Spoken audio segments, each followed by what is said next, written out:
And we are coming down in 3, 2, 1.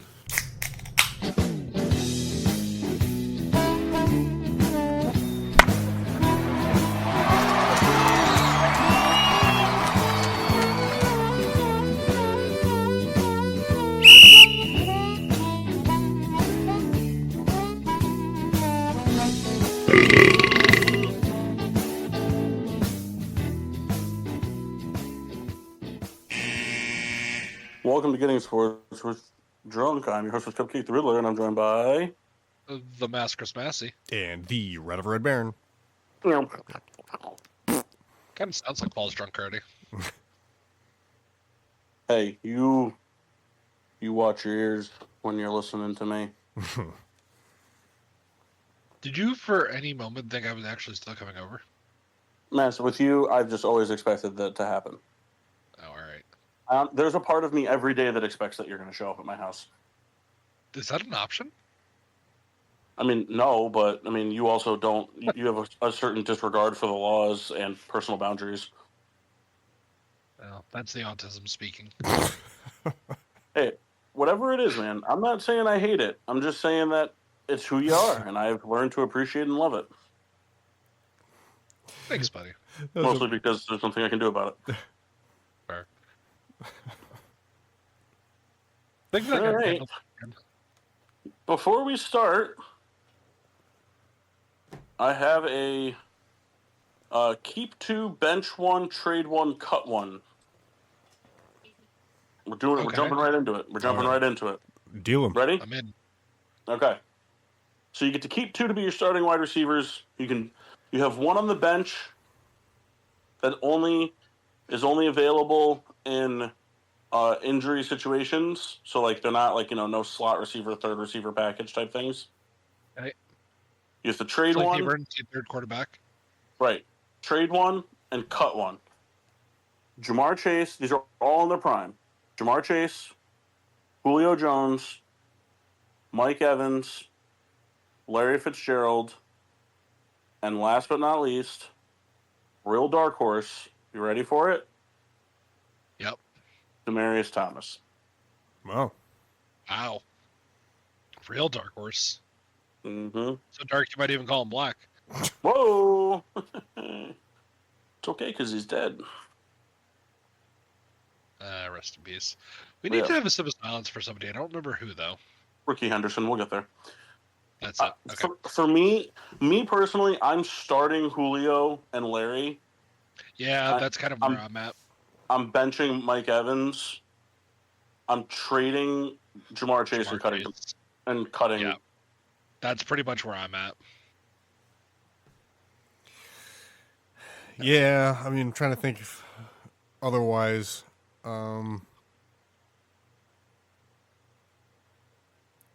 Gerald Jones. Yeah, that's pretty iron tight there. You know what's really funny? What's that? Who would you say overall you think is a better wide receiver, Mike Evans or Jamar Chase? Well, see, that's tough because, like, we talking just like right now, or no, prime. Just give me your immediate gut reaction. My immediate gut was Mike Evans. Okay, the third best receiver on this list is the only one that's won a Super Bowl. Because DT didn't win one, did he? He was already on the Jags by that time, wasn't he? I thought he won. Did he? Without looking, I just kind of assumed. Unless he was on the first team. Who was the tight end? It was. So there was. Hello. There were 2. Did you get my phone call? What's that? Did you guys hear my phone call? No. No. All right. So Demaryius Thomas did win one. Okay, so who am I thinking of? So who won a Super Bowl? What are you thinking of? I didn't hear the question. I thought that Demaryius Thomas didn't win a Super Bowl. I think I'm thinking of the tight end that was there. Julius Thomas. Julius Thomas. I'm pretty sure the Super Bowl team was Demaryius Thomas and Emmanuel Sanders. Yes, I think Eric Decker was gone as well. He was a Jet, wasn't he? I think so. I think Eric Decker went to the Jets and Julius Thomas went to the Jaguars. I could be wrong. No, I think you're right. Was that so? Would that have been Owen Daniels at that point? Or was he a God. Texan? Everybody's suburban father? No, Or everybody's suburban uncle? He might have been. He might have been in the Broncos. Was Wes Welker on the Super Bowl team? Nah, he was on the one that lost. No, he's Yeah, that's never. right. Yeah, he never won one, He's never won a Super Bowl, right? He's been to what, 3? and never won one. Yeah. Poor guy. Played with the 2 of the 5 greatest quarterbacks of all time. I was gonna say, he's been on 3 of the best teams of all time. And one of the few wide receivers to have a career-made point after a touchdown attempt or a kick, Yeah. and I think a field goal too. Guy's just a walking trivia question. Yes, he is. All right, let's do our toasts. Kendall, Let's see. am I lagging or? No. Oh, okay. Yeah. It feels delayed. Making sure. I'm sorry. No, I don't apologize. Just want to make sure that's all. I'm sorry. I had a page up and I've now lost it. Oh. Well, I have one if you're ready. Oh, You I wanna did read? not enjoy that. All right. Did Reed just catch a big catch? No. I'm playing a game and like Gotcha. an undersea monster just came out of nowhere and just swallowed me whole, and it scared the shit out of me. I mean, I have one. I have one if you're not ready, Kendall. I have one. Please go. Yeah, I'm not ready. All right. I So got one. mine. I'll go first, and you go, Mass. This one I think was supposed to be for last week, but I wasn't on the show. Pretty insane Jamar Chase stat. So last week Jamar Chase had 14 catches for 177 yards and 2 touchdowns versus the Cowboys. Yep. He's the first receiver with 10 plus receptions, 175 plus yards, and 2 or more scores in a game since Jamar Chase did it in Week 10 against the Ravens, who was the first receiver to do it since Jamar Chase did it in Week 5 against the Ravens, who was the first receiver to ever do it. Oh, wow. Yeah, Jamar Chase is pretty good. Yep. All right, Mass, far away. My toast of excellence is to Dicker the kicker. Cameron Dicker made the fair catch free kick for the first time since 1970. 1976. Thank you, Kendall. I don't know what that is. I saw it, but I don't know what it is. So what happens is, if you call for a fair catch on a punt to end the half, like there's no time left, if you call a fair catch, you can elect to kick a field goal. Most teams never do it because those punts usually end up like at the 30-yard line. Right. But this one was a shank, and there was also a penalty that moved it to like the 40-yard line. So it was like a 50-yard kick, and they got a field goal out of it. It's something that just never comes up. Yeah, I want to say like Sebastian Janikowski attempted one like when we were like in middle school. That was like one of the last times. No, the last. Actually, yes, that might have been true. Sebastian Janikowski may have attempted that. The last team to do it was the Panthers in 2009. Fun fact: the only team to ever accomplish this is the Chargers. Oh, really? It No, has Kendall. only been them. Sorry, it was just a good time to say no, Kendall. I didn't know that. It just is a cool piece there. All right. So I guess maybe the only team in the last 50 years, which is the only important time. Right. Right. All right, Kendall, you ready now? Yes, yes, I did find it. Ironically, I Or... think we got to move on. So, ironically, I think this is a player that Paul does not like. Player that I kind of like though. AJ Hawk. Oh no, nothing like that. Terrell Suggs.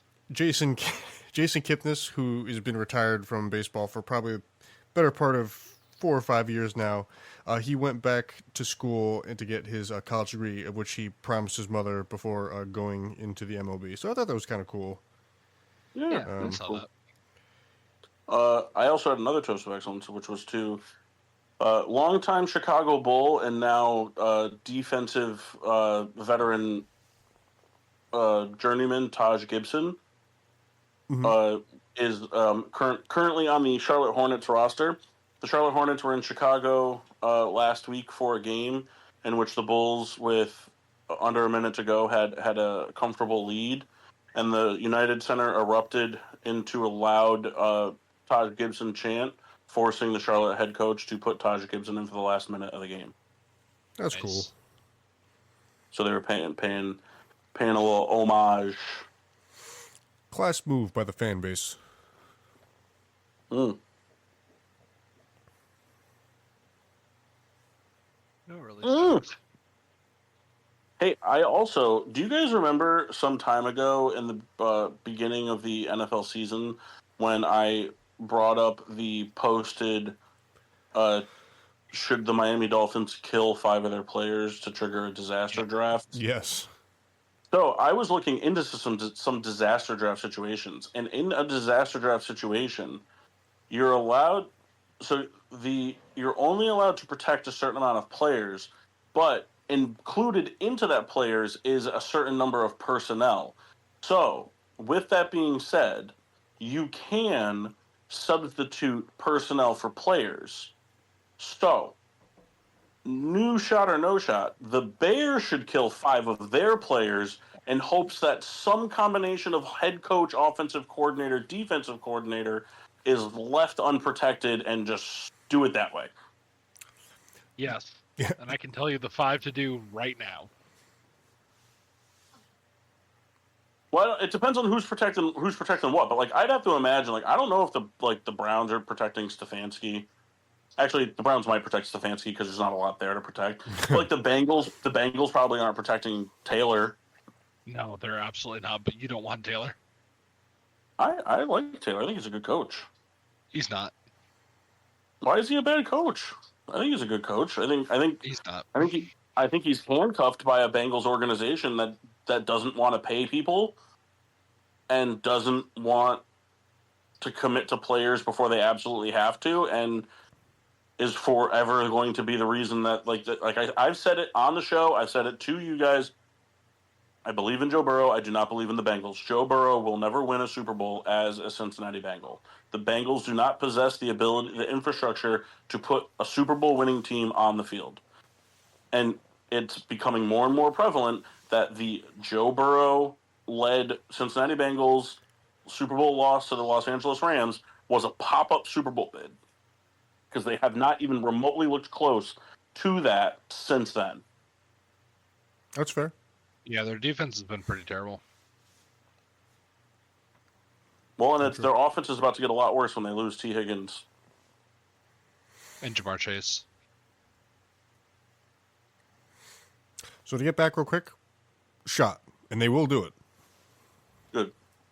I would like to select the 5 to kill. I think as a fan, we've earned that right as fans to pick the 5. Now, are you treating it as a group fan vote, or you have the ultimate decision? I think every fan should have there's a 24-hour period where you get to submit the 5 players you would like to have eliminated, and then they just tally them up, and the top 5 vote getters get it. All right. Now, I think also too. I can tell you who the number 1 is. Everything else I'm not 100% sure on because there's emotions and stuff involved, but I can guarantee you who the number 1 overall pick would be. Shoot. Tyreek Stevenson. Oh, yeah. I think, too, this should be like an ESPN selection type show. You know, all the names come up, and then, blah, blah, blah. There's people talk, and people come to the podium, and announce the names, and then they just kill them on site. Real firing squad action. Right. Well, I think what you should do is you should MacGyver it. so that like one of them has to pull the lever to electrocute one who like, which causes like a surge in like the electrical box, which like causes like a fire that burns a string that drops a guillotine on somebody who's like head roll. I'm thinking of real Squid Game kind of action here. No, because I don't want them to have to fight to survive. They're dead. They have to die. No. They're put into games where they have to live, but it's like you vote for the top 25, Yep. and like these 25 now have to participate in the Squid Games. Or what you do is at this point, honestly, because there's not really anybody worth keeping, you just have all 53 men compete in Squid Games, and the five left stand, or the five The first that five are die. eliminated, the first five that are eliminated or died, whatever, done. There you Do go. the red light, green light game. I do like the voting process, though. That's fair. We should do this for politicians. It would be very America of us. It would be. Starting lineups. What are you guys drinking? I'm drinking. We'll go after Mass. I am drinking currently an A&W root beer. Wow. Did you also think he was going to say curry? A little bit. Via the can or bottle? Via the can. Nice. I had a follow-up question if it was bottle, but it's not. So, irrelevant. And we'll beat you to it. Sorry. No. I had if you answered bottle, I had a follow-up question. Oh, what was your follow-up question? Well, glass or plastic? If I was going to drink a bottle, it would be glass.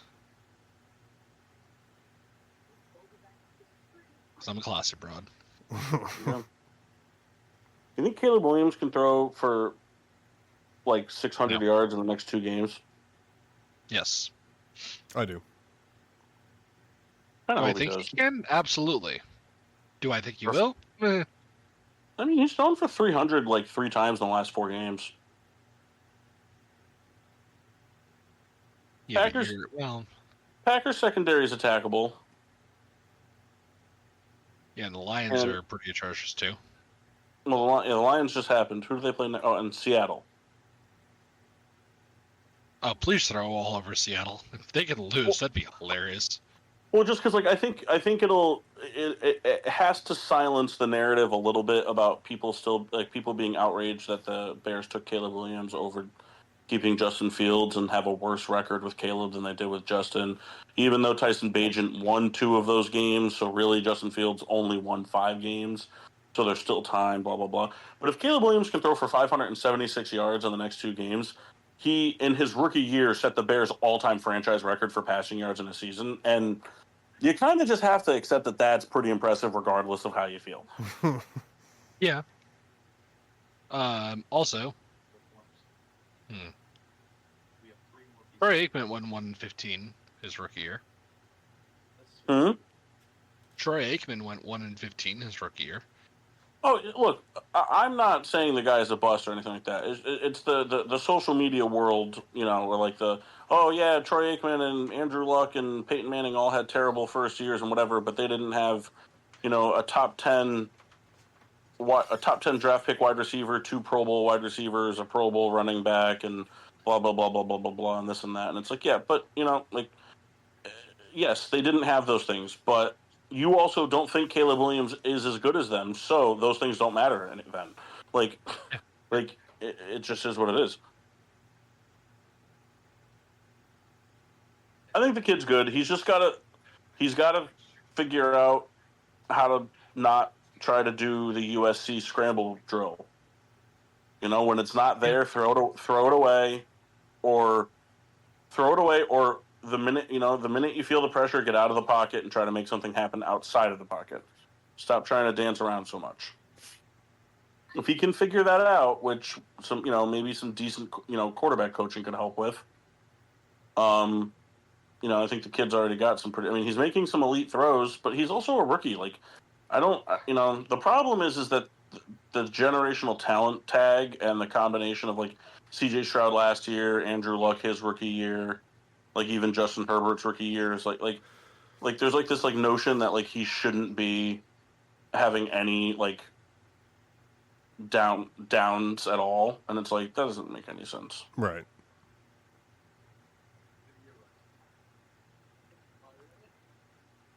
So that's all I got.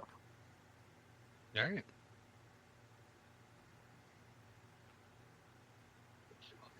I'm gonna cry now. Goodbye. Goodbye. I am double fisting drinks tonight. Proud of you.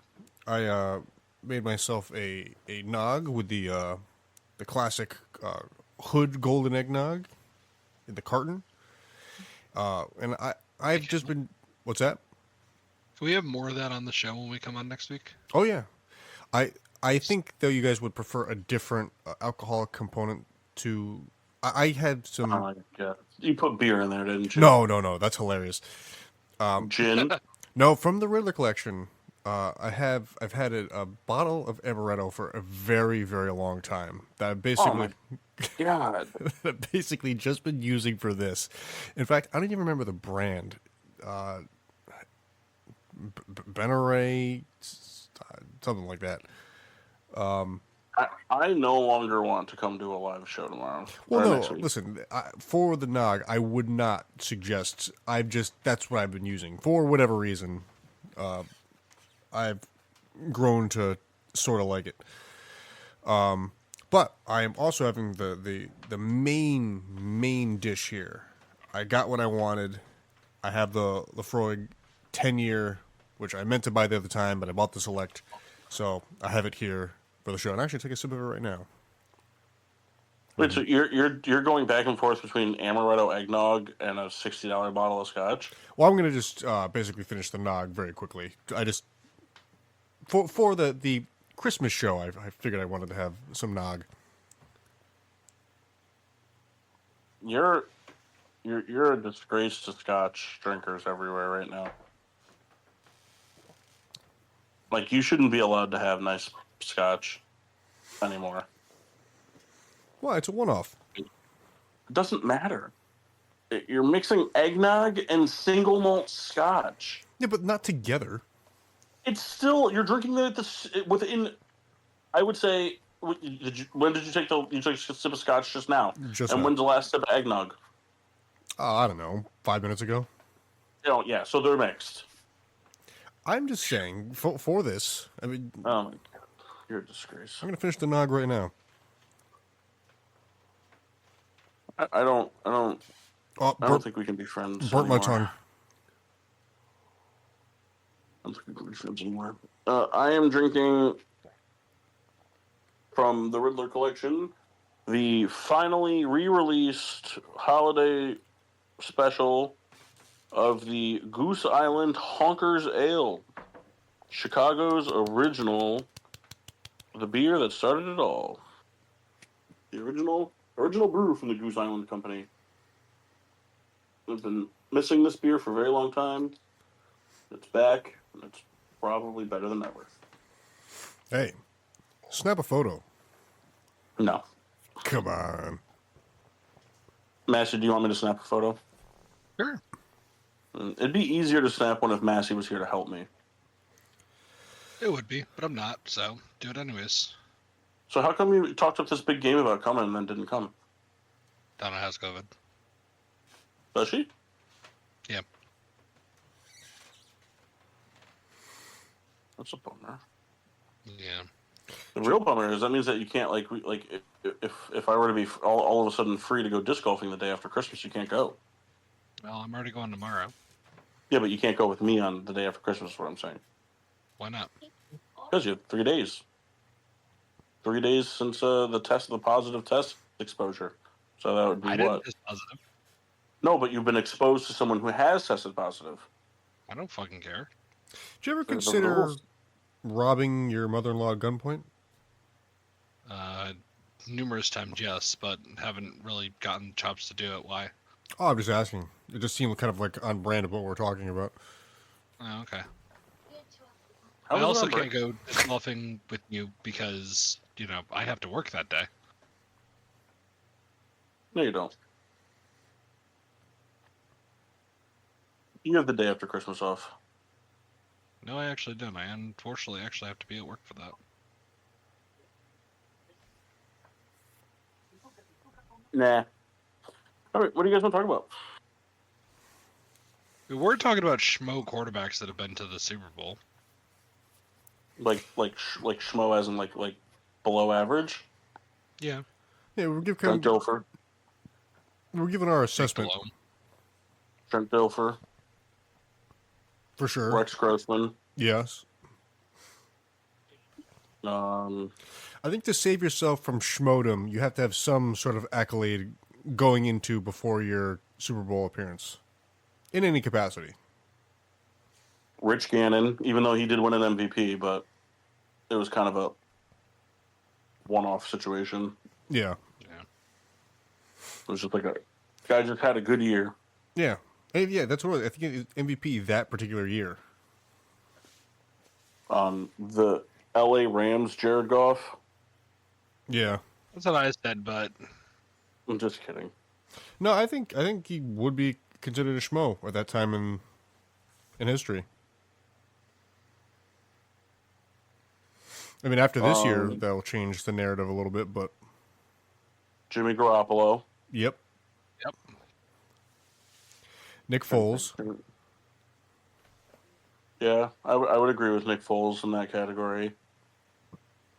I don't think Matt Ryan would be considered a schmo. No, he's not a schmo. He was an MVP. Was he an MVP? Yeah, he won MVP that year. Oh, Joe Flacco's the one that never won MVP. Yes. Yeah, big time schmo. But he is the elite dragon, so it's okay. Okay. Don't really know where to go with that. You've never heard somebody call him that? Colin Kaepernick. Yeah. Drew Brees, no. Kurt Warner, no. Eli, no. Kurt Warner's the ultimate schmo. Who was the quarterback for the Seahawks when they lost to the Steelers? Was that Hasselbeck? Yeah. Yes. Who kind of fits that bill? Yeah, he's kind of a schmo. Yeah, He's kind of a schmo. He never did I anything. think he's more schmo than not schmo. Who was the quarterback for the Eagles when New England was that McNabb? Yep. Yeah.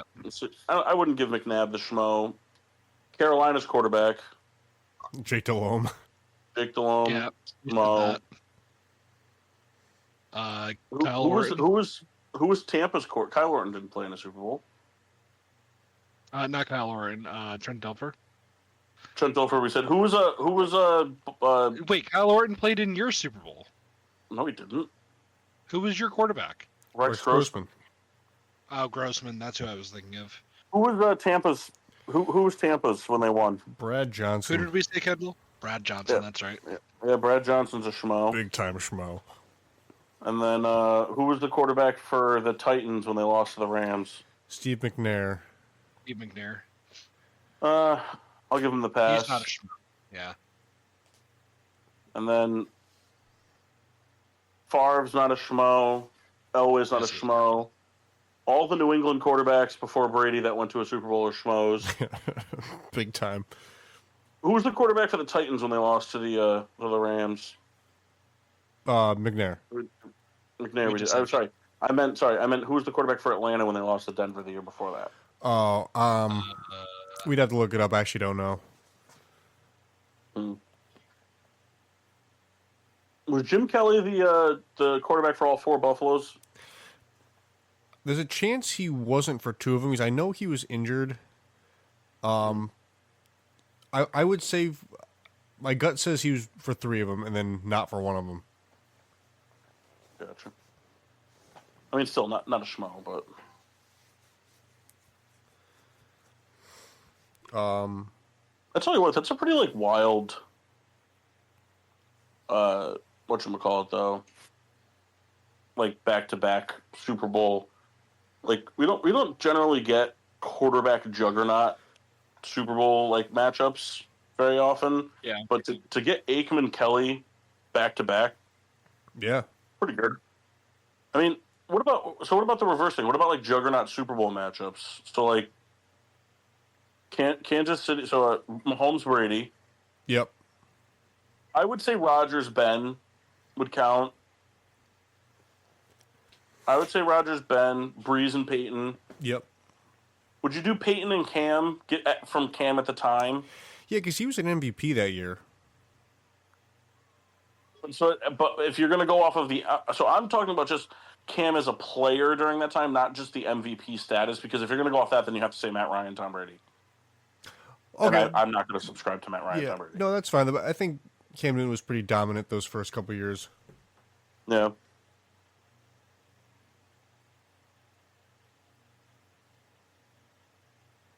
I just got assaulted by the brim of a hat. Who was the quarterback when Pittsburgh beat Arizona? Ben. That was Kurt Warner, right? Oh, I'm sorry. That was Kurt Warner, right? Yep. Yeah. So it's Kurt Warner 1-1 in the Super Bowls? 1 and 2. Oh, that's right. Yeah, he beat Tennessee and lost to New England, right? Yep. Hmm. Yeah, that would. I mean, I'm sure there's a ton of schmoes if you go like 80, like 1990 and back. Because like you can make the argument for like a lot of guys, like I don't think Jim McMahon was a schmo, but he's not an elite quarterback all time. You know, like Terry Bradshaw, I don't really think is elite, but he's not a schmo. Right. Like I think I would take Kenny Stabler was the one that won for Oakland, right? Yes. Did he win both of Oakland's? Because I know they beat Philadelphia in the early '80s, and then didn't they beat Minnesota in like the '70s? He might have only been for one. Oh, okay. What about Tony Danza from Who's the Boss Says? Hey-o. Trying Trying to think of the Montana Super Bowls because I think they beat Schmo. Guys are schmo. they beat the Bengals, which I think was Ken Anderson. Kendall Alexa Bush just posted on her story. Oh, you don't say. Got a link that with a jalapeno pepper emoji next to it. I'll be the judge of that. Kendall's like, we gotta wrap this show up. Come on, Instagram, load. What else do you guys want to talk about? Well, I don't really have anything on the docket. It's just Christmas soon. yeah. Well, I was complaining that it sucks having football on Christmas. I hate that a lot. Yeah, I mean, especially with Christmas being on a Wednesday. Like, it was the same thing, too. Like, this week was weird, too, with the fucking Saturday games. Well, the NFL, they were so clever. Oh, the guys playing Christmas, they'll just all play on the Saturday. Yeah. So what, there's 2 Saturday games, then there's a Thursday game. Then there's 3 Saturday games this week. So the Sunday docket is like... I think the Sunday docket's like 7 games. And I just wish if they were going to do this, like, why couldn't they just do, like, more One game. Well, one game, and then, like, have a little bit more even distribution for the 1 o'clock, 4 o'clock on Sunday. Like, it's still the same. They just front load everything at 1 o'clock, and then you have 3 games to watch. There's 2 games on at 4. My thing is just that, like, if they want to do the 2 Christmas Day games, they should have just eliminated this week's Thursday game. I mean, I know they can't because of the whole contract with Prime and everything like that, but it was just fun. And then what's Week 18? Week 18, there's... are they not doing a Saturday game on Week 18? I believe they are. According to the schedule, it's all TBD, but they're all scheduled for Sunday the 5th. Oh, wait, no. They're saying there's flex potential for 1-4 on all of them. Yeah, they just want to determine who they're going to flex to it. Yeah. Well, my guess is the Sunday night game is going either the Saturday game or Sunday night game will be Vikings Lions. Yeah. because there's a pretty good chance that's just for the division. Let's see. Let's look at the Sunday night games and see which ones hold the most water. Texans Titans, no. Falcons Nope. Panthers, no. But I mean, Falcons Panthers, yes, because of the NFC South. But like, it's not like the Panthers can't win if they win or anything. Same thing with Bucks Saints. Rams Seahawks. Yeah, but it might knock the Falcons out of the playoffs. Wild card. Right, but I'm saying, but like Saints Bucks is the same thing though. Saints Bucks could wipe the Bucks out of the playoffs. Yep. So Seahawks Rams. I mean, I don't know what's the division. How many? What are you up to now? It depends. If we win against Arizona, then No, are you up 2 right now? Will you let me finish? No, because you don't need to do an explanation. All right. Okay, then yes, we're up 2. Go ahead and talk and be wrong. How am I going to talk and be wrong?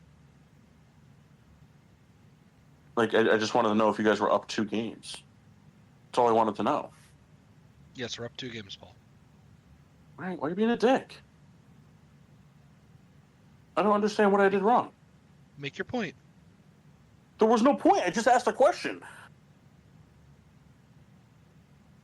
You're being a little sus. Guys, Sunday night game is Jags Colts. Get over it. Jags Colts. Get over it. So, all right. If Massey's not going to give his spiel, I just wanted the answer to my question. That's all I was trying to get. So Rams Seahawks. I mean, without looking other things up, like I think because like I know the Rams lost to the Cardinals once. I think they swept the Niners. Yes. And I know they beat the Seahawks. So that would put them 3-1. So if they lose to the Cardinals and lose to the Seahawks, that would make them 500 in the division. So without knowing what the Seahawks record is, I guess that could have playoff implications if everything falls correctly. Oh wait, Mass, this says that you guys are 9-6 and the Seahawks are 8-7. You're only 1 up. Is that true? It might be. I might just be wrong about the records. Oh, okay. So you guys are 1 up. So then there's, I mean, as of right now, there's playoff implications for that game. Things can change. If we beat the Cardinals, we win the division. If we lose to the Cardinals, it comes down to week 18. It doesn't matter what you guys do on Thursday. We have to beat the Cardinals. I was like, I know it doesn't matter. We're gonna lose. So, but even if you win somehow, it doesn't change the division. No, we're not gonna win. Don't you worry about that. We're not gonna make your day like that. We're gonna make sure that for some reason the only team we beat in the NFC West is the team that won the division. Bills Patriots doesn't mean anything. Dolphins Jets doesn't mean anything. Browns Ravens Bengals Steelers don't mean anything. Jaguars Colts doesn't mean anything. So Chiefs Broncos will have playoff implications, not so much for the division, but for seeding purposes. So that'll be a quote unquote primetime type game. Vikings Lions will be a quote unquote primetime type game. And then Niners Cardinals won't mean anything, right? No. Well, wait. Can Niners Cardinals could mean something if you both lose next week, right, Mass? If you lose to the Cardinals and the Seahawks lose to the Bears, then the Cardinals would be tied with the Seahawks and 1 behind you. And then if like you guys, and then so if you, and then you like the tiebreaker would come down to what, like division games or something? Because you guys would have a split after schedule. So it goes division wins, right? Or no, does Yep. it go head to head first or division? No, division wins, right? Division wins and strength of schedule are going to be the 2 determining factors for. Because head to head would be tied. Correct. No. Because you guys lost to the Cardinals. If you guys lose to the Cardinals next week, you would. Oh no! If you lost to the Cardinals next week, the Cardinals would own the tiebreaker over head to head. Correct. Right? Because you already lost to the Cardinals, right? Correct. So that game could mean something if the Rams and Seahawks both lose next week. Yeah, so, I mean, kind of a lackluster, kind of like a boring Week 18, honestly. I mean, like, there's a lot of stuff that can happen, but like not by watching a game. You know what I mean? Like, it's not one of those things like I mean, obviously you don't know what's going to happen going into the season, but like, even still, like writing the schedule out, like I would have put my eggs in the basket that the Saints were not going to be that great and the Panthers were not going to be great. Like everyone was really high on the Falcons and the Bucks just won the division. Like Week 18 should have been Falcons Bucks. Right. Like the whole AFC West thing, I don't think anybody really saw Denver or LA coming like with a record like they did. So that one I'm not really You're like. talking about the Chargers Yeah, or us? I saw the Chargers coming purely because Jim I Harbaugh. thought they'd be a 500 team. No, Jim Harbaugh pluses up his teams too much for them to just be a 500 team. But Denver for sure was a surprise. Well, Yes, Denver's a surprise, but I also thought they were surprised because I didn't think their defense was gonna. Their defense was not this good last year, and there wasn't really much improvements in the defense. The defense is just like playing better this year. yes. But like same thing here, like why would you not do like I mean it doesn't mean anything at the end of the day, but like why would you not set up Eagles Cowboys? Like going into the season, I would have been like Week 18 Eagles Cowboys. Yeah. Like same thing like with the NFC North. Why would you not do Lions Packers? Like those were the two teams coming into it. Like why would you schedule it? Like it just doesn't make any sense. I mean, Things don't make sense. I mean, it's true. Watch that game. The Sunday night game will be Eagles Giants, just on the storyline of Saquon Barkley. Just a huge middle finger to the league. It depends, because if they lock up the number 2 seed this week, like Then he this won't week play. coming up, right? There's no reason for him to play unless he's like 50 yards off of the record. Yeah, it's true. I guess it depends. I don't know what the threshold would be for how close. And if 50 is just the number.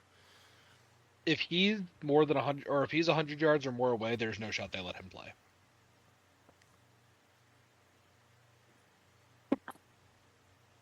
What's the record? Eric Dickinson's rushing record. Yeah. Is He it? is Saquon. Barkley's at 1838. Yeah, he needs 200 and something yards. No, I can never remember. Is the record 2,100 yards, or am I making that up? it's It's just not- over 2,100 yards. Yeah, it's not 21 even. 2,104 or something like that. Yeah. Because the most recent to come close to it was Peterson, right? He got real he close. missed it by 4 yards. 14 yards or something. Yeah, it was kind of a bummer.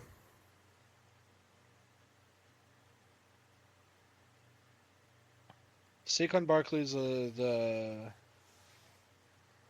He plays for the Eagles. holds. Shut up. How many yards does he need? Barkley is 267 yards away from the record. I don't know. I mean, if he puts together another performance like last week, He could get close. it'll be tough. This is the last time that she's doing Christmas at her house. But I think that's going to be one of the first big records to have an asterisk, Oh. because he's not breaking it next week. It'll be 17 games. Right.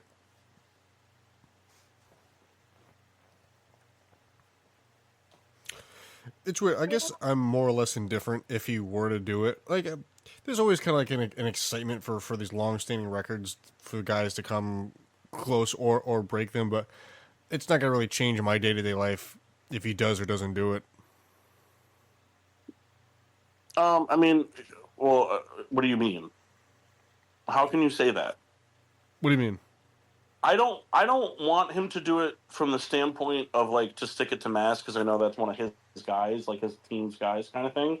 But like you're gonna sit here and tell me it's not gonna change your day-to-day life if Mike Mock's favorite player went to his rival team and then immediately broke the rushing record all time? Oh, well, I mean, it is like one of those amazing football storylines for sure. But I mean, because of sort of what Massey alluded to before, it's like there will forever just be the conversation. I'm not necessarily going to be in that camp, but what I'm saying is that people are like, oh, well, there was the extra game and this, that, and the other. And I don't know. It's just like, I'm excited at the prospect of it, but I'm not going to be like disappointed if it doesn't happen. I will be, just because I think he's having a really like good year, like a really like a worthy year. But it also will just be an asterisk forever. So unless he has a bananas fucking game this week. I mean, Right. that's the thing to root for. 267 yards. That's a lot of yards. Yeah, I mean it's what that's 267 that's 19 short of the single game record. Right. Which he's absolutely talented enough to do. I mean, could you imagine if he breaks the all-time season record and the single game in the same game? And That would be legendary. And it's because so what happens though? Like if he does it, I want it to be the perfect storm. If that happens, I want the perfect storm, which is I want him to tweak an ankle in practice this week, and they hold him out against Dallas. Because yes, you want to lock up the 2 seed, I understand that, but you're making the playoffs. It's guaranteed. You've won the division. You're not risking anything. So you keep out Saquon. So technically speaking, he does it in a 17-game season. However, he misses a game. So he breaks the record in 16 games. So there's no asterisk. And it means he rushes for 297 yards against the Giants to break the record both times. Man. And after he does it by ripping off a 67-yard touchdown to break both records in the same run, he gets into the end zone and he rips off his jersey, and he's wearing a New York Giants colors shirt that says "Should have paid me, not Jones." Ultimate heel move. Well, here's the thing: they could have afforded to pay Saquon, even with I know Jones they could out have. of contract. I know they could have. They offered fucking Josh Jacobs that money. Josh Jacobs was like, "Nah, I'm It's good, going to man." be even funnier. He's going to be on my team. Who? Saquon. He's going to be a Ram? He's going to be on my fantasy team while he does this. Well, no, because nobody plays Week 18. Oh, I thought he has to do this next week. No. I said it. He's gonna tweak an ankle in practice this week. Sit out the game against Dallas. Because why would you risk anything? Even if you lose to Dallas, I mean, other than a 2-game losing streak, but it doesn't mean anything. You can't lose the division to Washington at this point. You're up 3 games on them with 2 to go, so you can't lose the division. So he sits out, plays the 16th game of the season in Week 18. So that's why I said, like, the record, like, people would say, oh, it happened during a 17-game season, but he missed a full game, so that means he only played 16. But did Dickerson do it in 14, or was they playing 16 games then? It was 16. It was? That'd be fucking bananas if he did that in 14 games. Right. I mean, The don't get interception record is what's in 14. I mean, don't get me wrong. I've done it in Madden in 11 games. And if you don't do it, you're a schmuck. It's weird. Like, that's the thing. It's always the same thing for me in Madden every year, or every time, or not every year, but anytime I ever like really get into Madden, it's always the same thing. I throw if I play a season and like I have the team kind of like set up, because like for me the big thing is always trying to figure out what playbook I want to run with the guys I have. Because like the last time I played Madden with the players that I had, I really liked the Sean McVay playbook. This year, tried that out. Fuck that playbook. Yep. That playbook can suck a fat cock. I don't want to run any goddamn sets where I have my receivers stacked on top of each other like that many times. It might work in real life for those guys. It does not work in fake life for me. But it's like it's always the same thing. It's like the quarterback will have 3,500 to 4,000 yards, 35 to 40 touchdowns. One receiver will have like 25 of those touchdowns. Like I'll have one receiver that's like 1,500 yards. Like the tight end will be at like 800, receiver 2 will be at like 800, and then everybody else will be like around 200-300 total for the season. And then the running back will have like 2,400 yards, like 26 touchdowns, but the crazy, which is like, like, I mean, I'm sure tons of people play Madden like that. It's, it's fine. But the thing for me always is the receptions. Like, I finished a season, I played one season as the Bears, and granted, I played it on like the medium difficulty as I was trying to like get used to the newer like controls and audibles and all that stuff. And like DJ Moore finished the season with 1,700 receiving yards on like 61 catches. Damn. Like in all the time I've played Madden, I don't think I've ever had a receiver have 100 receptions. It's a lot of receptions. No, but like 100 receptions is like a pretty common feat in the NFL. Like there's always Madden. one or two, huh? For Madden, that's a lot of receptions. Yeah, I don't know if it's like the play because I play with like the accelerated play clock or what, but like I just don't like. But I also just like I just rip off like chunk plays. I guess I don't know. I don't get it. I'm not saying I'm good. That's not what I just want that to be known. That's not what I'm saying. No, I get you. At the expense of sounding really lame, I really miss like going with you guys and calling plays in Madden. Well, Kendall, I mean, I would say you're invited to come over and do that anytime you want, but you don't ever talk to us anymore. So It's not true. It's kind of true. it's pretty much true. I say stuff that basically just gets ignored.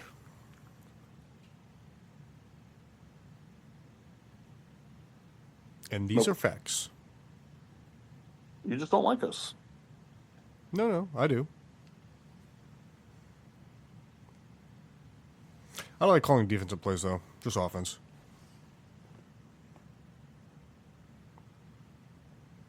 Since 1950, only one NFL quarterback has lost 5 or more consecutive games in which they threw 0 interceptions. That one is Caleb Williams. Pretty remarkable. Yep. Bears are 4-12 on a 9-game losing streak. He hasn't thrown an interception in any of those games. Amazing. Yep. No, that's funny. Drake May and Josh Allen doing their handshake after the game. Someone took it and immediately superimposed Drake Bell and Josh Peck on their helmets. Same, but different. Internet wins again. Mm-hmm.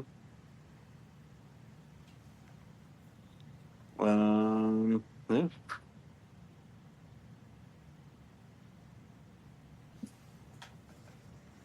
And there you go. Yeah. Well, that's how you do it. Hey, Massey, Yeah, you're a Shire fan, right? Like Lord of the Rings. Yes. Yeah.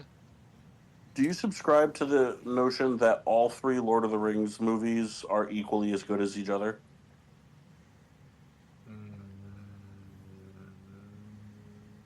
Yes. Okay. I'm not a big Lord of the Rings guy. I read the books and didn't like them, so I never really watched the movies because like I know what happens, so I don't really need to see it to know that I don't like it.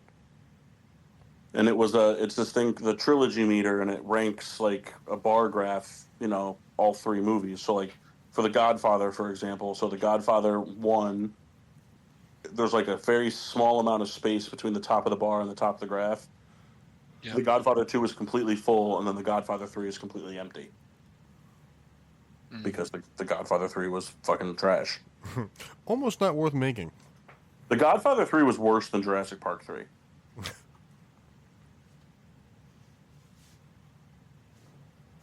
So The Lord of the Rings was given the second highest ratings overall across all 3 movies.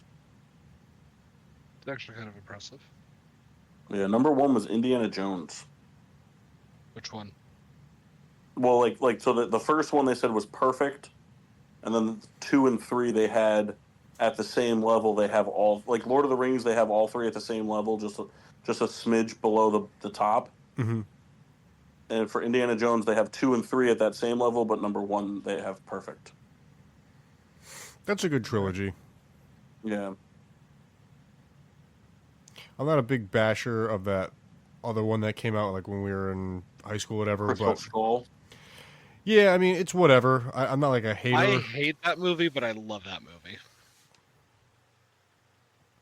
It's such a bad movie. But I love it. And they did one more. Yes. Yeah, they did a 5th one, yeah. I didn't see that one though. Nobody did. Massey, is the resident anime expert. Is there any legs to this Lord of the Rings rendition they're doing? I'm not. I've seen commercials for it, but I'm not too familiar with. I mean, people are pretty hyped about it. Do you think it'll hold up, or is it just? Because I mean, it's basically just they're just doing it in that art form, correct? Yeah, I mean, It's not a new story. It's just. yeah, I believe it is a new story, Oh, my mistake. but like, not. One of those classic yes Like, but no's. it's. How best to say this? Explain it to me like I'm an idiot. Oh my Well- god. What? Sorry. I'll wait until you're done. This just blew my mind, though. I'm more interested in that. So, Being eaten. I gotta go look at the stats because this is saying including this previous week, and I didn't see the stats from this game. So give me uno momento por favor.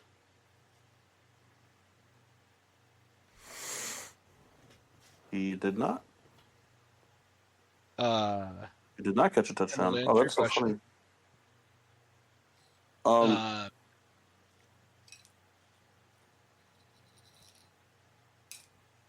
It's a story that's been told like in novel form before, but it's never been like put to film in any way, shape, or form. I understand.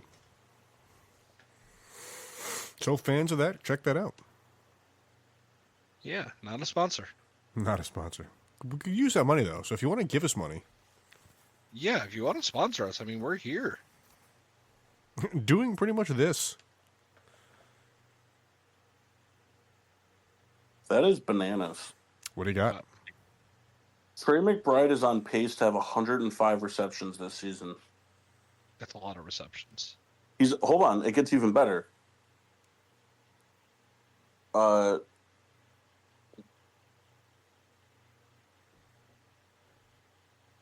Plus 950. So he's on pace to have 105 receptions for 1,085 yards this season. And you want to know what the craziest thing about that is? Do tell. Has not scored a touchdown this season. That I did know. But if Trey McBride, it doesn't even matter if he catches a ball or not. If Trey McBride doesn't catch a touchdown for the remainder of the season, he'll set the record for most catches in a season without a receiving touchdown. That's amazing. Could you imagine 105 receptions for over 1,000 yards and not one touchdown? Real I'd Kansas like to- City that line. I would say I'd like to go back and look at it too, like, and see if like he's had any called back or anything like that. He has. Oh, okay. This is very funny. Caleb Williams is the first rookie in NFL history to get treated by fans of all teams like a 15-year veteran that should be winning every Super Bowl. Oh, there you go. Shout out to Kendall. A nice praise for Kendall and a dig at Mock all at the same time. We're big fans of those. The New York Mets have won a game in 2024 more recently than the New York Giants. Wow. Bummer to be a Giants fan.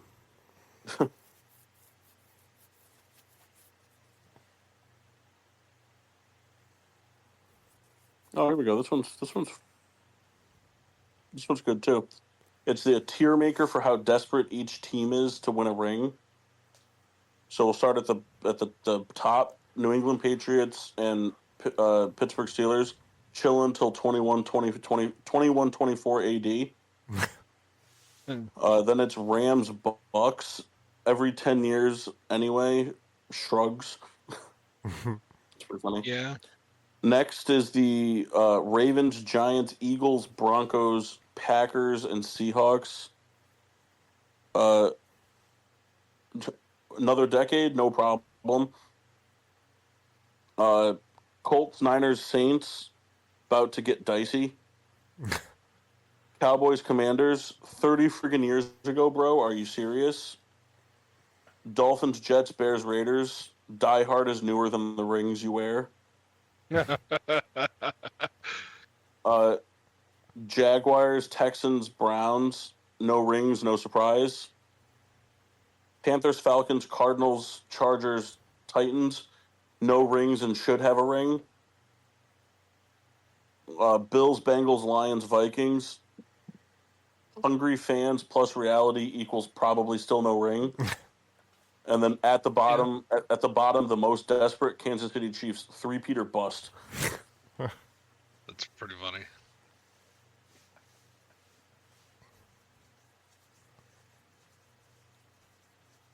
I mean, I think I pretty much know our room's feelings, but is there any part of you guys in on the three-peat? If it means that the Packers lose. The same, but also the Lions. Interesting Can't be takes. I upset like it. about the Lions. I personally can't. I like Jared too much. That's fine. But fuck the Packers. That's fine. Just know Agreed. that I would never root for the Seahawks, Cardinals, or Niners to win a Super Bowl. I appreciate you. You're a better friend than I am. Yep. There's actually no scenario And what? that I would root for any of those three teams to win a Super Bowl.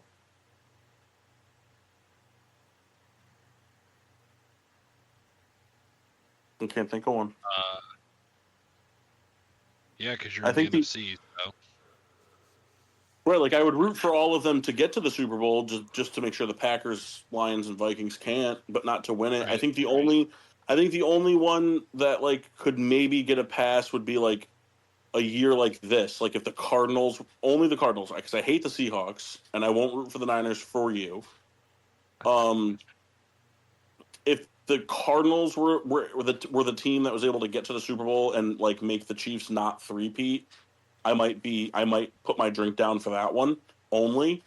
But like if it was like let's just say That's like this acceptable. year, let's say this year the Bills beat the Eagles in the Super Bowl, and then next year it's Kansas City, Arizona. Like the three-peat's already done, so they can't win it. So give Kansas City another one. Yeah.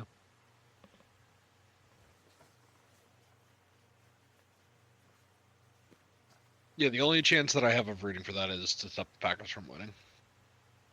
And the Vikings. And the Vikings. And the Vikings. Fuck the Like, Vikings. and the Vikings because, fuck the Vikings and fuck my cousin Eric. But, like, I like Sam Darnold. What if he saw you on the street and spit in your face? Would you still feel that way? Probably not. All right, well, just imagine that happened. I might root for the 49ers over him. Wow.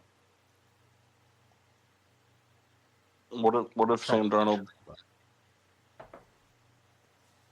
What if Sam Darnold just like beats the Rams in the playoffs? Controversially.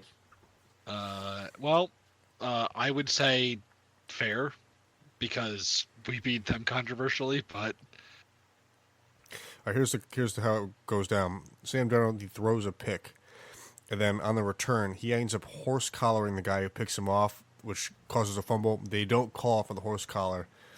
Vikings retain. They score a touchdown on the next play to win the game. That's how it happens. I'd be pretty upset. But, like, at the same time, kind of how we won, so Well, get ready, Buckaroo, because that's what's going to happen. I'd be kind of upset. But at the same time, if we hadn't won that way, we probably would have sold off Cup and wouldn't be having the season we're having. So, All right, Vikings beat the Rams in the playoffs by 30 points, and then in the post-game press conference, first thing he says was, "I see why Jared Goff wanted to get out of that dump." I mean, yeah, I'm not happy with Sam at all after this. Totally unprompted, just says that.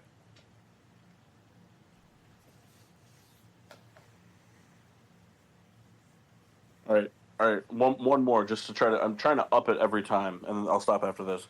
So Sam Darnold goes out, throws for 485 yards and 5 touchdowns against the Rams. Great Shuts them day. out. That's Shuts a them out. lot. Shuts them out 43-0. NFC Championship game to go to the Jesus. Super Bowl. First game, first right out of the press conference, nobody even asked a question yet. Sam Darnold comes in and goes, "Man, if these guys want to stick with JJ McCarthy, that's fine. But I'm gonna have to see what the Niners starting job looks like because I could do this twice a year for the rest of my life." It would be so ridiculous to say.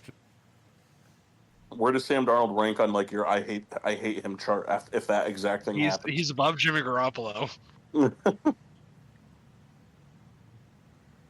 I'm also picturing wearing sunglasses indoors while he's saying this. Do you know that we've only beaten Jimmy Garoppolo as the starting quarterback of the 49ers once? It was the NFC Championship game. Did Wow. you know that the Bears have faced Brock Osweiler in 3 different uniforms and are 0-3 against him? That's That's actually impressive. That's a tough stat to hear. That's Yep. a really tough stat to hear. Ooh. All right, Kendall. Yes. We're gonna play a game where you're just gonna guess. I'm gonna give Massey 10. How many do you think he gets? It's a funny name for the final evolution of a Pokemon starter. How Okay. many out of the 10 do you think he gets? Okay. All right. So Out of 10, correct? yep. I'm going to say he gets 6. All right, Mass, you ready? Let's do it. All right, so some of these are kind of funny, but I won't use them because I think they're too like obvious. So, like for example, one of them is like this isn't going to be one of yours, but this one is just Soccer Rabbit. That's the fucking Cinderace. Right, like that one's just too obvious because it uses the thing in the name. You know what I mean? Yeah. All right, so you ready? Yeah. All right, number 1, Bowser.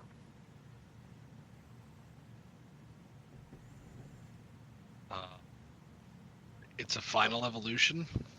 Yeah, it's the stage 3. They're all starters. It's all the starters. There could be a lot. I kind of want to say Blastoise, but that doesn't seem right.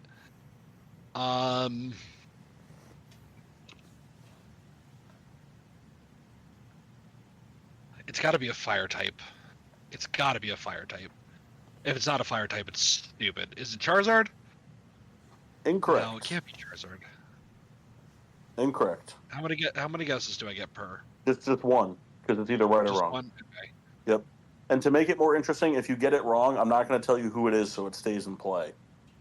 That's fair. All right. Number 2. Okay. Dog with shell. Dog with shell. Torterra. Incorrect. Bullshit. I'd like to change my number. Number 3, Siren.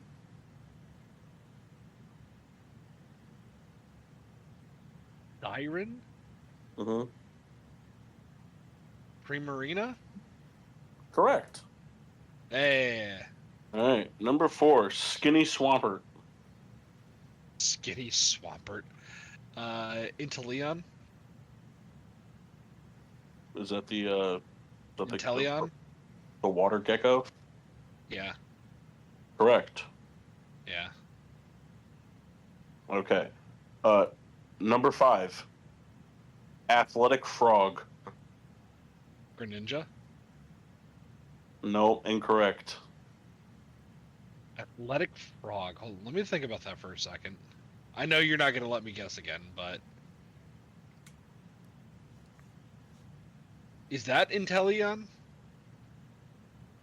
I'm not going to give you a yes or no. Well, you got Inteleon right with the Skinny Swampert. Okay, that's true. Okay. All right, next one. Number 6, What are Legged Volcano. Legged Volcano? Yep. That could be one of 2 I'm thinking of immediately. I'm thinking of Emboar or Skeledirge. Oh, sorry. Scarlet and Violet are not part of this. Okay, so not Skeledirge. Um, the only other thing I can think of is Incineroar, and I don't think it's him. I'm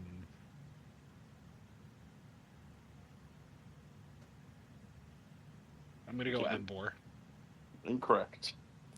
God damn it. All right, number 7. Plant with tree. Venusaur? Incorrect. Fuck you! It's not Torterra, that's Dog Shell. Number 8. Just love this one so much. Number 8. Internet browser. Oh god. Alright, which one looks like a fucking nerd?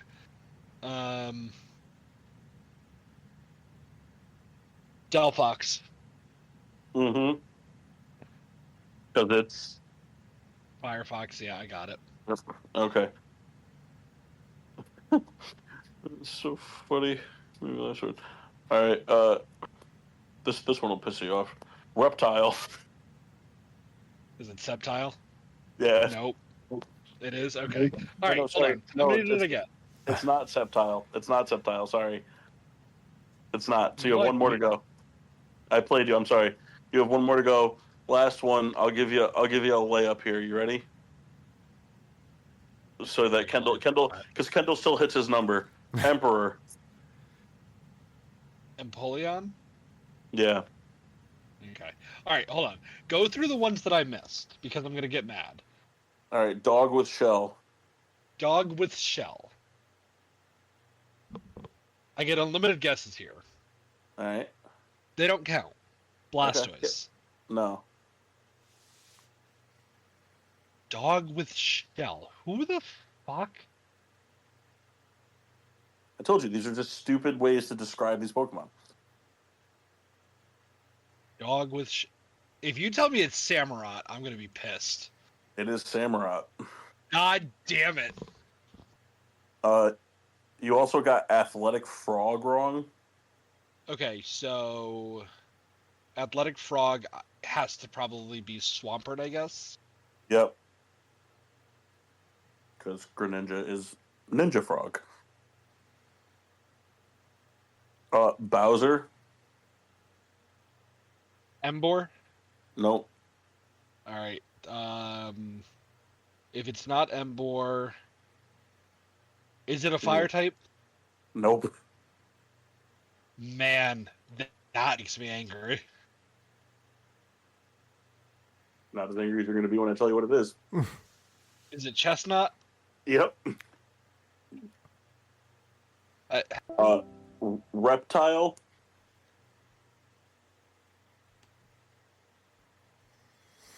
Oh, he left. Alright, I think I've recovered a bit.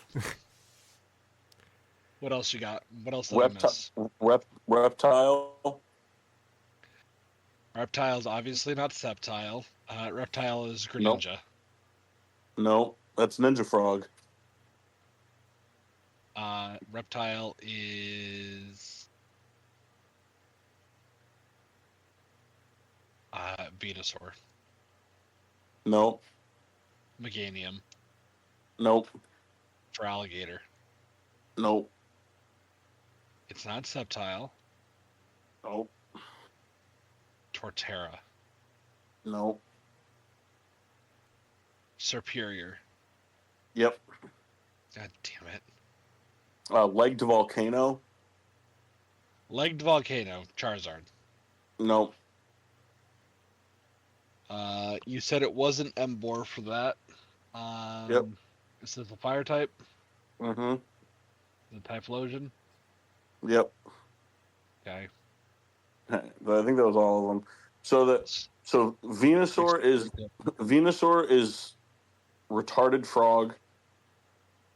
I mean, fair, but at the same time, fuck you, game. Charizard is flying rat. Or sorry, flying fire rat. All right. Blastoise is overweight toad, which is funny because it's obviously a turtle.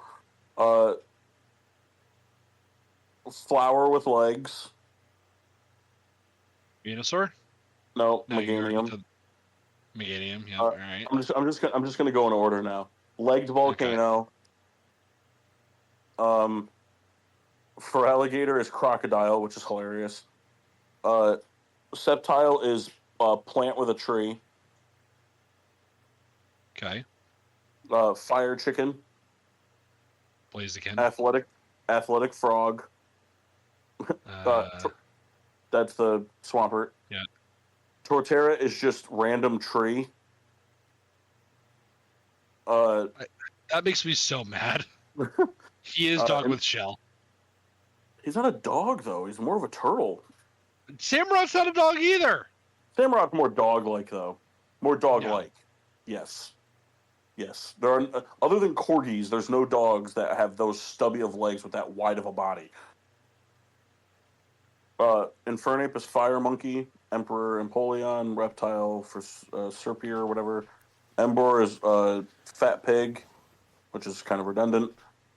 Samurott, dog with shell. Chestnut, Bowser.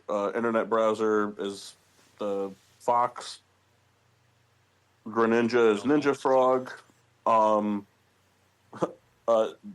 Decidui is lawyer owl.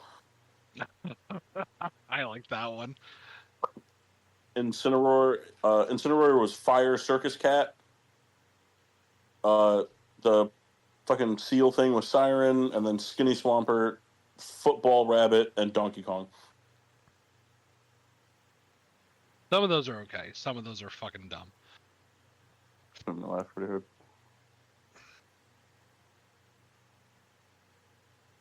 Hey, you guys want to play around or 6 of what's this called? The Immaculate Grid for football? Sure. Kendall doesn't really seem interested in the show tonight. I don't know if you've gathered that. No, I haven't, but I was just listening. I have a draft we can do after. okay. This is one of my favorite things of all time. What? When they put outside of one of the stadium, I forget what stadium it is, but they put on the dome when their graphic design person quit, the big screens outside the dome, to advertise that they were looking for some. They had somebody write in paint, "We are looking for graphic designer," and then put it on the screen. That's pretty funny. All right. No, you don't seem super interested in this today. Are you all right? Satan Packer. Jimmy Graham? Yes. Well, so are we going for rarity, or are we just trying to complete the grids? We can do rarity. I'm all right with that. The only reason I'm always against rarity is because then we get stuck on for a very long time. But I'm okay with it. I'm just saying. Let's go for the rare ones if we can. If we can't, we put the ones we know. All right. Do we have James Graham? James Graham. Yep. Next place I always tend to go is backup quarterbacks. Yeah. Luke McCown ever play for the Packers? Oh, I want to say not yes, that I but know of. Don't search it, Mass. Why? Because it defeats the purpose of the grid. All right. Then I won't search it. Trying to think of people. James Graham is the obvious one. What about defensive pieces? I got a good one. I got a rare one. Yeah. Oh, I got a Jared good one too, Cook. actually. Who? Jared Cook's good. I have one too. Backup quarterback. Who do you got? Mark Brunell. Oh man. Mark Brunell is probably the better one. Mark Brunell played with the Packers for a year. 4%. There you go. Couldn't All even right, give the guy picked the Jags. wrong one. You picked him. Mike. Oh no, you didn't. Oh, wait, he doesn't have a picture. I was gonna say No. the guy didn't even have a picture. How does he not have a picture? It doesn't make any sense. Because he doesn't have a picture on Pro Football Focus or Pro Football Reference. Well, like Mark Brunell was a starting quarterback for a long time. Right. I don't know what to tell you. Tell me that you're wrong. I'm not. Packers, Jags, Mark Brunell. Paul Peluzny. I don't know. Please tell me James Jones played for the Jaguars. I can Google it. I don't think so. He might not have.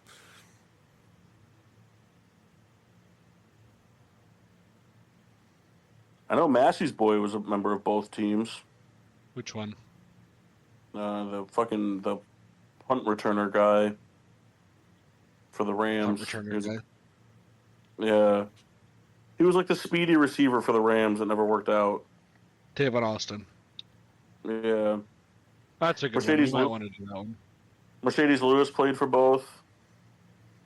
God, that guy played forever. Yep. Tavon Austin would be good. Oh, you know what? What's his face played for Jacksonville last year, and he's a Packer now. The kicker, Oh, McManus, Brandon McManus. Oh my God. He was a Jaguar. I feel like kickers are always pretty safe, rare bets.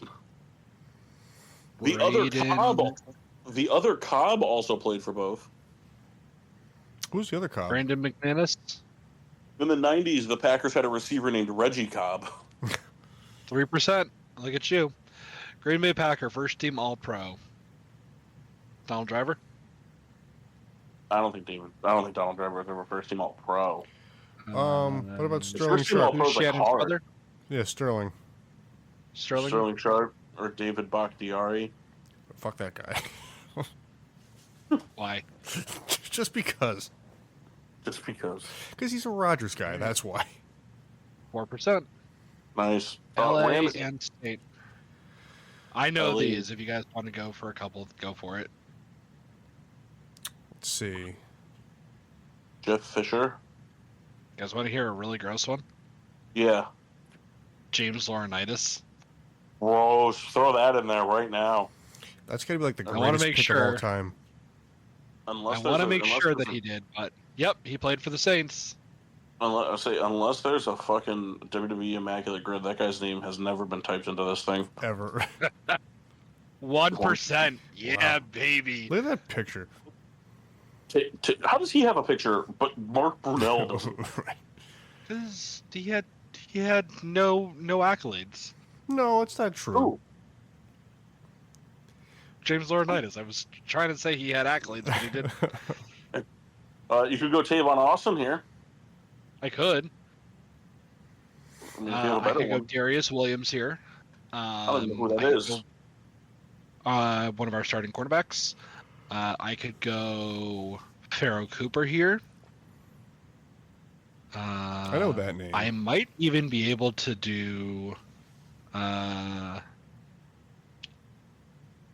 Austin Pettis. Oh, gross. That was a bear, too. Nah, he wasn't a Bear. He's just a Ram. Oh, no, I was thinking of Deontay Pettis. I think either way, any of the ones you pick, Mass, are going to be under 10%, so I think that you got a good thing going. Pharaoh Cooper did play for the Jags, right? Guys played for a lot of teams, toys. Yeah. He didn't. All right, I was wrong. Okay, Tavon Austin it is, or Darius Williams. Which one? Darius Williams will probably be the rarer one, I would assume, right? Yeah, people definitely know that name less. 1%. Look at me. My two contributions have been 1%. Got a picture. All right. First team All-Pro Rams. Chris Long. All right. So here, well, yes, but I'm almost certain. I don't care about almost rarity score. certain Oh, God. that Pharaoh Cooper was a first team All-Pro at one point for a return specialist. First team All-Pro 2017. Gross. I have I'm the doing next one. I don't care about rarity. I just want to use his name. Look at that. What's the number say? 0.09. The rarest player of all time. I don't care about That's a rarity really score. good score. I don't care about rarity score for the next one. It's just whenever you have the option to use this guy's name, you have to use it. Mark Ingram. Nope, Big Ben Watson. Forgot about him. Big Ben Watson. 0.09%. Right. All right. Jags and Ravens. Now, if I'm not mistaken, I think Mark Brunell also played for the Ravens. Yes, but we can't use his name twice. That's Yeah, but I just want it on record. it's a shame. That's one guy you should be able to use twice. The guy lost all his money. Ravens and Jaguars. Ravens, Jaguars. So Ravens and Jaguars. I know Ravens and Calais, Jaguars. Calais Campbell played for both, but that's a big name. Yeah, but who's gonna say it? I mean, Us. well, it's probably like the biggest name.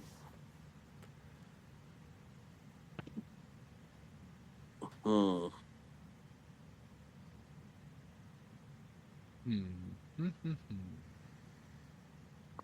Justin Blackman ever play for the Ravens?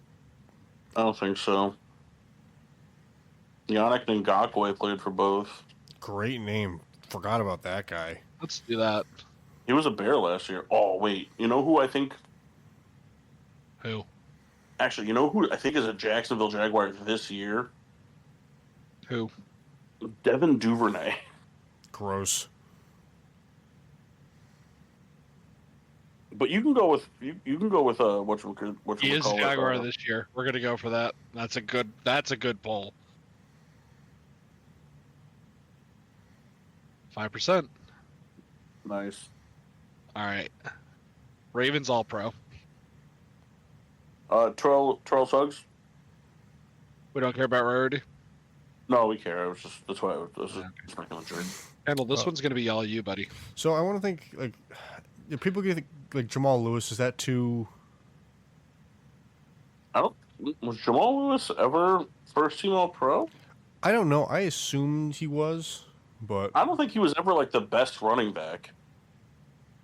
Because that's the thing. Like you got to remember, like you'd have First to be. team All Pro. 2003. Was he? Yep. I feel like that's a big one, though. I don't know. I'm trying to think. I mean, Actually, you know what's funny? I think Devin Duvernay was a first team All Pro.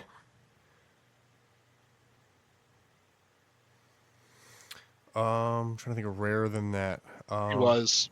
All right, look up. Was Ladarius You go- Webb ever a first team All Pro?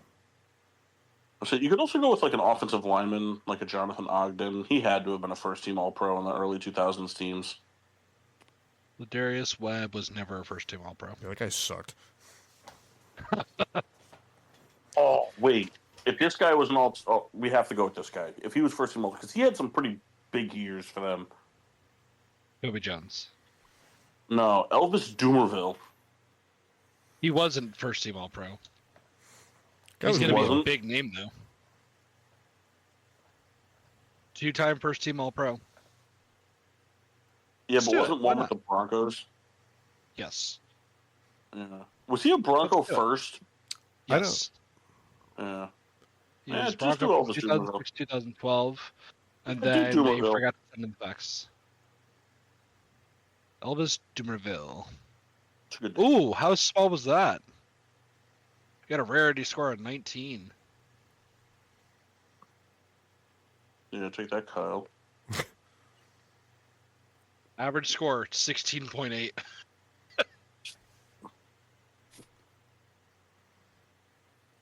These people are nerds. I mean, we did pretty good though. Yeah, we did great. You're right. Calais Campbell was going to be the biggest name.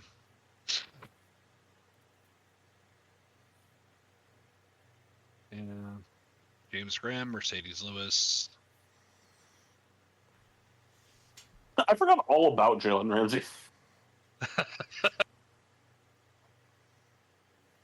Also, Elvis Dumerville, 0.2. He was like a forgetful guy. Like there's been like he was definitely not a premier part of the defense. Like No, he was, but but he wasn't.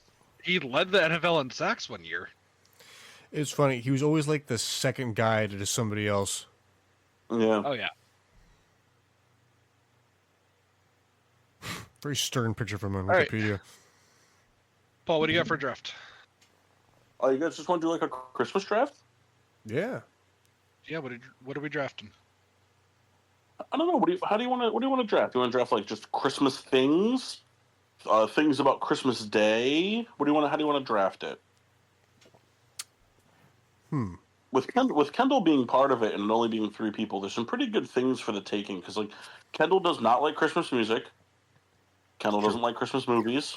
Well, I like Christmas movies more than music.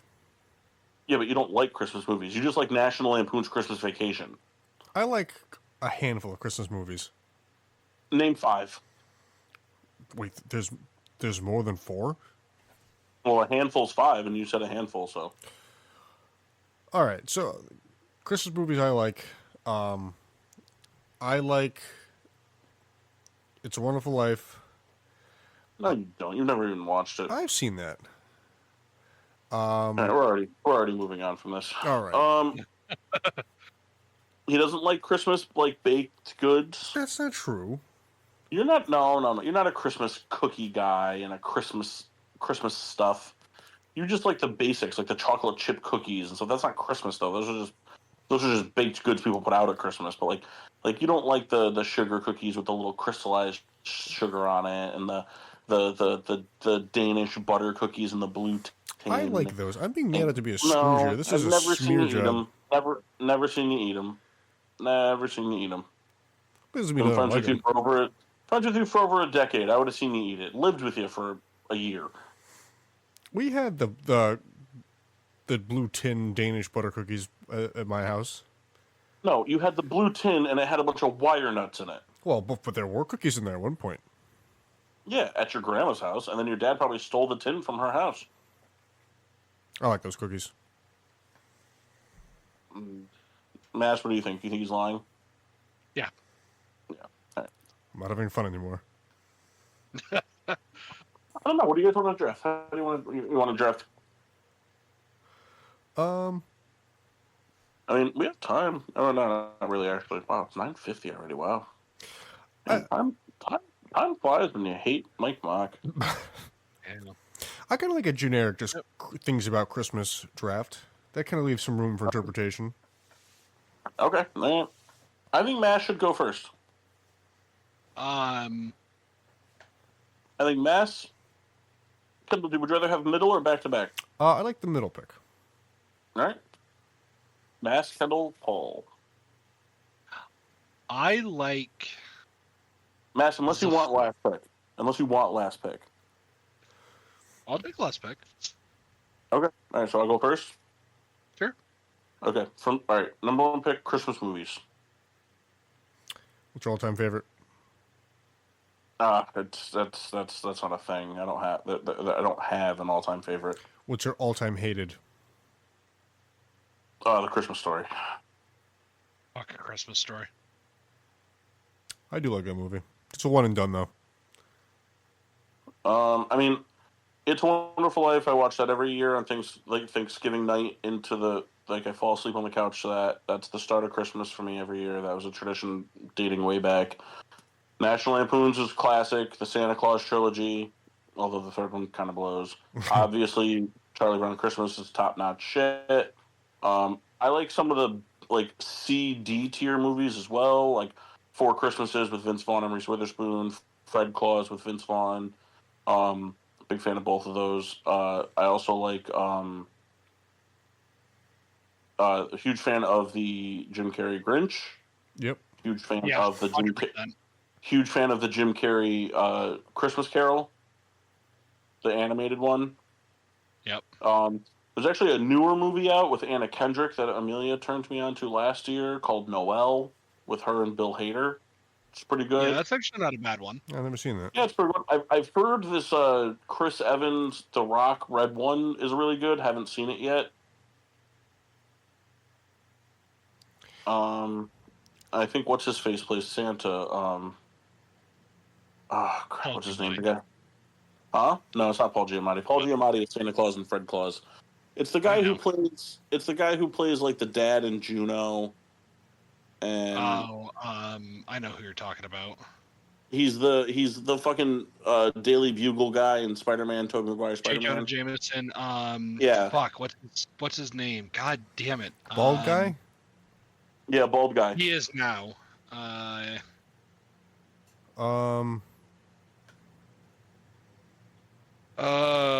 J.K. Simmons. Yeah, J.K. Simmons. Yep. I'm pretty sure he's Santa. I'm in for that. Yeah. So I'm picking Christmas movies. Good one. Okay. Real quick, I'm a fan of a teetering an F. I won't give an F, but for sure a D movie. Christmas with the Cranks. Christmas with the Cranks is hilariously bad. It's a bad movie. Yeah. I saw that in theaters. So did I. Oh, did you really? You guys saw it together. We did. Oh, there's actually this other movie too that Samantha hates this movie, but Amelia likes it. Amelia and I watch it every year. The Christmas Chronicles Never with heard it's a more recent movie with Kurt Russell plays Santa Claus and like a sister and brother who live in Boston. Like their dad passed away, and the brother is like like a misfit, like troublemaker, and the younger sister like still believes in Santa. So they try to catch him at night, like on camera, and they end up like becoming like part of like venturing off with him. It's very like more modern, like they steal a Dodge Charger to try to catch the sleigh and stuff. It's pretty decent. The Polar Express is like I like to watch it once a year, but it's kind of whatever. The Home Alone trilogy. It's too Uncanny Valley for me to watch. Which one? The Polar Express? Yeah. Yeah. I also am not a big fan of Elf. I am not either, but like I'll watch it when Ashley puts it on. Yeah, the Home Alone trilogy is great, and then my favorite bad Christmas movie though, probably Fred Claus is up there, but it's my favorite bad Christmas movie is probably Jingle All the Way with Arnold Schwarzenegger. Never seen it. I've seen that. You're surprised. Love that movie. Also, a big fan of the Very Merry Christmas Special Oh, yeah. and Scrooged with Bill Murray. Santa Claus wants some loving. Santa Claus wants some loving. Yeah, that's worth just watching for that. So, Kendall, what's your pick? All right, my pick. I guess we'll just go generic here. I'm surprised. What's that? Not that I'm being a jackass. The food on Christmas, tends to be, of the richer variety. Nice ham. Do like me a ham. So you took food? I did. Well, I think for food though, I think he just gets Christmas dinner. Like you can still take like Christmas like baked Right. goods. It wasn't all inclusive, just like right. Right. He's just taking like Christmas dinner. Then I will take cookies. So you're taking Christmas baked goods. Yeah. Okay. And Christmas drinks. So like water. Grabbing the Like nog. eggnog and like drinks and with Baileys and stuff like that. It's the kind of stuff I'm thinking A of. holiday punch. Holiday punch. Nice. All right, back to me. Nope, skipped. Oh boy. Um.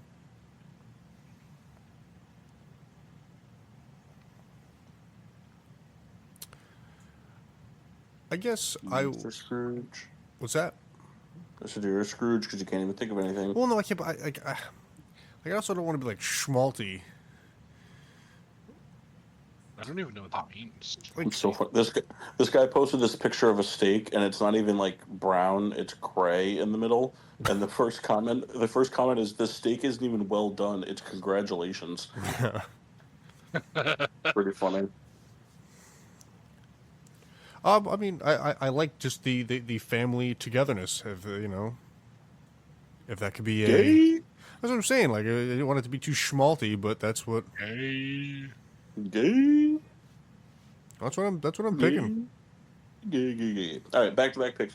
All right, I'm gonna take one here. I'm gonna kind of double down on my visual pleasures. I'm gonna take uh Christmas themed episodes of TV series. Okay. So like the Letterkenny Christmas and like the Strike episode of Seinfeld, the Carol of the Bells episode from Ted Lasso, like the Christmas ones. They're good. There's like a wholesome togetherness of that, but there's still like funniness. Mm-hmm. Like the Office Christmas specials were very funny when like Kevin is sitting on Michael Scott's lap, stuff like that. Pretty big fan. And then round it back. It's funny. I didn't do a lot of it this year. Samantha kind of really took the reins on it with me like working a lot and then just kind of being a lazy fuck. But I actually really enjoy wrapping Christmas presents. Oh. I really do like doing it. So I'm gonna take wrapping Christmas presents. Miss me with that shit. Get in a bag with some piece of paper in it. You know what's funny? Massey, is that actually last year Kendall got me and Samantha a Christmas gift. He actually spent more on the bag than he did on the gift. That's pretty funny. Like that's a real thing. That's pretty funny. I'm not saying I didn't appreciate the gift. I'm just saying that's impressive. Bag was stolen. Kendall. But I'm just saying the bag was more expensive than the gift. What was the gift? The gift was half-used open tea he inherited from somebody else. Kendall. Now, used is a strong word. That implies like I made it. No, used as in like there was tea removed from the bag. Yes, Mass. Yes, Mass. What kind of tea was it? It was a little bit of everything. There were some dehydrated elderberries. There were some chamomile loose leaf tea, some spearmint loose leaf tea, some loose leaf sleepy time blend. Take this for what you will. It was from a place in Cape Cod of, I'm not going to call it high end because that's not a fair thing to say. It's just a place that specializes in this particular thing. Matt, I'm going to be honest with you. I think Kendall realized, oh shit, we're going to Paul's for dinner. We were supposed to get them a gift, and we didn't. Let's just do some yard work and throw it in some brown paper bags. Now, being that's only 77% true. Actually impressive. All right, I'm going to follow with my pick. We're going to kind of, change gears a little bit from the family dynamic, but kind of using a Paul word, a visual aid. I'm going to pick when, all the ladies hoe it up on social media. All right. Kendall, I respect it. That might be the most shallow pick in the history of our drafts. Yeah, but you know what? It's on brand for Reed. Right. It's on brand for Reed. Yep. Be nothing less than authentic.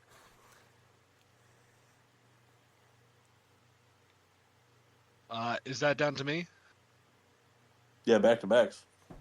All right. I'm going to go with the comfiness. So, like, for work, I worked in an office for pretty much the last 10 years.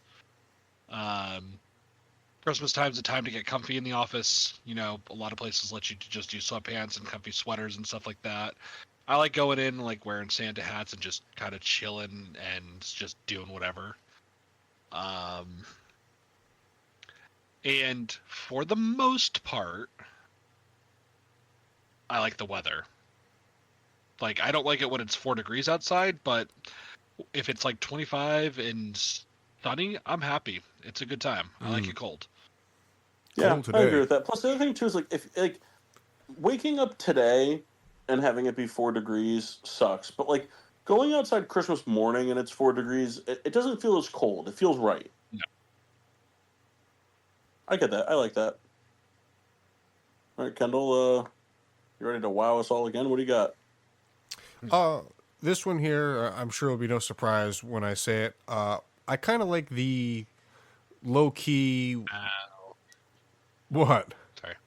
I was trying to match you as you said it. Oh, like the friend slash, it's kind of like the same wavelength friend, like office Christmas type party. Like they tend to kind of be in the same wavelength. It's more, I think, like drink oriented.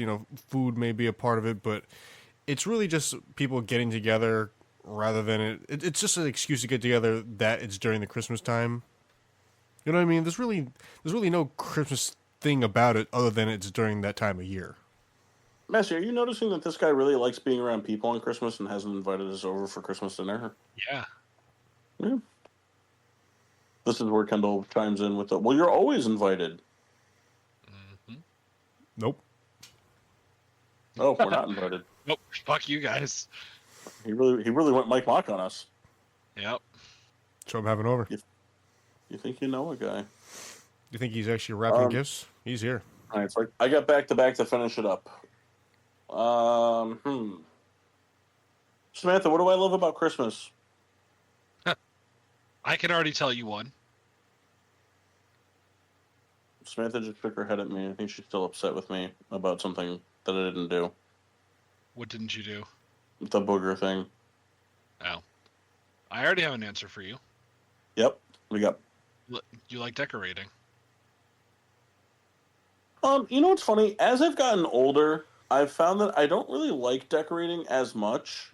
I like, You but used what I to will love say, it. I actually really don't. Like, I hate the taking down of like all of the other shit to put the Christmas stuff up. I mean, But what I I will remember say, when we were in school. You used to love it. what I will piggyback off though is putting up the Christmas tree. I like that a lot. I like putting up the tree, doing the lights, the ornaments, the whole shebang with the tree. The tree I love. If I was a single guy all by myself, I would be fine with not decorating the apartment at all, but the tree would be a must. Do I get partial credit for that? Yes, you do. Cool. And then you know what? Number 10 on my list. No, the last pick is, this is going to be kind of a pettiness that only Massey can really appreciate. And I really enjoy driving around at night and judging people based off of how they decorate their houses. That's fair. People I've never met just going like, "Oh, that person probably sucks because they only put up, a strand of lights around a bush." Yeah. I like that.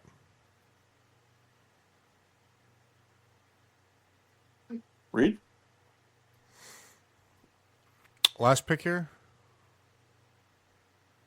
Mm-hmm. Usually how it works. Well, I miscounted. I think it's your last pick because I just picked 4 and 5, right? Yes. Yeah. No? Yeah. Yeah.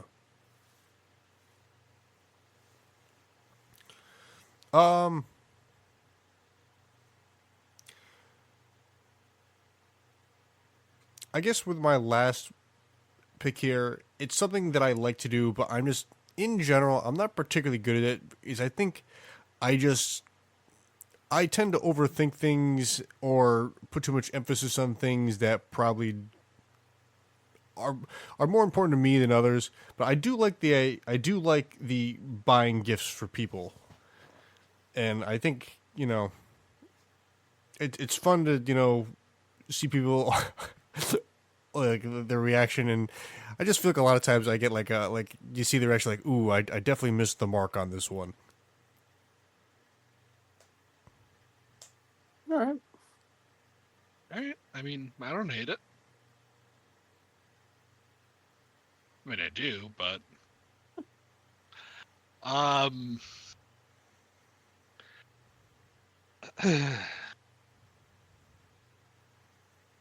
you know what? I'm gonna go for the really cheesy one here. I like Christmas time because that means playoff football for college and for NFL, Okay. and I'm a big fan of that. Yeah. I mean, hey, Christmas time is a premier like sports time. 3 of the 4 major sports are in very meaningful spirits. It's a Plus, good really, time. I mean, plus this time of year too, baseball's like kind of hot for like having been cold for a little bit because you have like winter meetings and stuff. Yep. So, Yeah.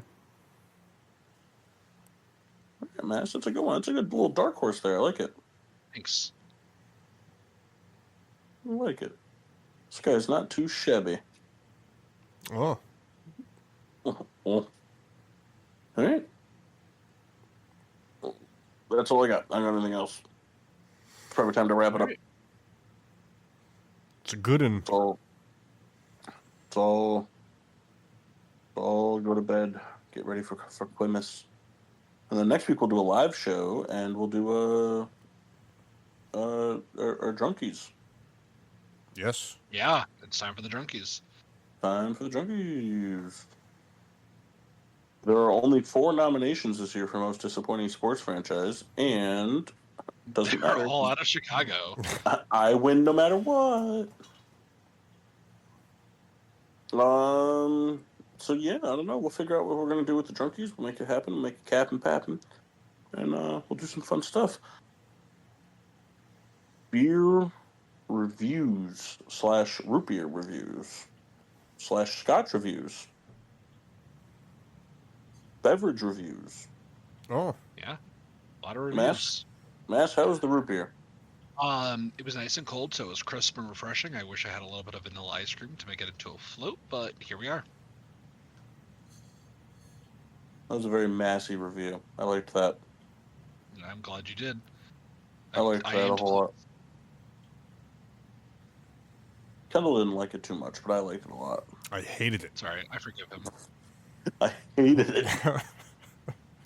Made me seethe. Hold on, I got this. Chocolate. I remember chocolate. I always hated it. I gotta tell you, I don't know if it was just because we heard it over the speakers. It sounded excellent. That's exactly how it sounded on TV. Not only was that perfect, but I'm pretty sure Rebecca just woke up and was like, "What just happened?" I sensed a disturbance in the force. Now that's one of the few impersonations I can actually do really well. You did it very well. I was extremely impressed. Thank you. And No, just to belabor the point that I can do it well, I'm going to do it again just to prove a point. Chocolate. I remember chocolate. I always hated it. It's so ridiculous. Pretty good. It's so great that we can't see him either. It's just like I know. I'll do it for you next week. I don't care. I just picture him looking like he's shitting his pants. oh yeah, crumpled up face and No, all. I can do that with a straight face. Can you? Yes. It next hurts week my for sure. voice to do, but I can do that. You should talk for the whole show like that. What, talk for the whole show like this? I don't know if I can get away with that. Kind of hurts my voice to do it, but you know, if it's for the fans, I'll do it. Oh For my the god. fans. Oh man, put the Newports down, Mass. Kendall, how was your What, how was your what? I don't know what you're talking about. Lafrog? Very good. This is the age 10 years, which I wanted to buy originally, but I'm an idiot and bought the wrong one. I don't know why, but I thought you were going to say this is the Cadillac of scotches. So That's pretty funny. it's funny that they on the label it says the most richly flavored of all Scotch whiskeys. Now I'm not going to give it that moniker, but I did really like this a lot to the point that I think this is just going to like be on my list of things to get from like now on. The price point is right. I want to say this was $49 a total. I'd have to double check. It has the peaty smokiness thing that I like. There was like a sea salt component, which was kind of interesting. There was a sweetness to it. It was pretty much an all encompassing, like rich, full bodied. It was awesome.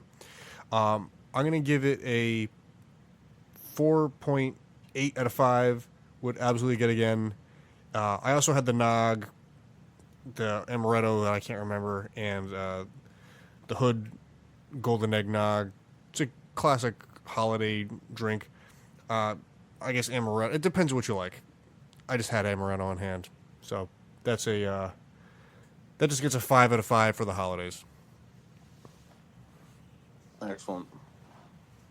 I had from the Goose Island Brewery out of Chicago, Illini, the re-released Honker's Ale, the beer that started it all. 4.3%. Just a standard, well handcrafted, beautiful ale. It's delicious. The can is very pretty. It's everything I remember. It's just nice, drinkable, not too bitter, not too overbearing. Nothing that you couldn't drink a billion of. 5 out of 5. Definitely my number one crushable beer all time. Oh, For in terms of I would say in terms of like craft-ish style. I dig it. I've done too much damage with Guinness in my day to take away that title from it. Yeah. Oh, here you go, Matt. You should send this to your mom. Okay, Someone send it to tweeted. me. Someone tweeted. I just put my mama in a Bentley, and this person responded, "Nice. I put mine in a state of constant worry for my well-being." Yeah, I should probably do that. Send that to Chris Massey on the Gram. All right, Kendall, where can they find us? Well, they can find us at Facebook, Getting Sports with the Drunk, Twitter and Instagram, GSWD_4.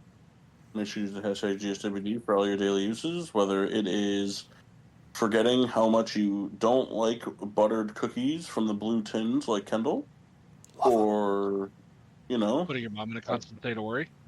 yeah, or putting your mom in a constant state of worry.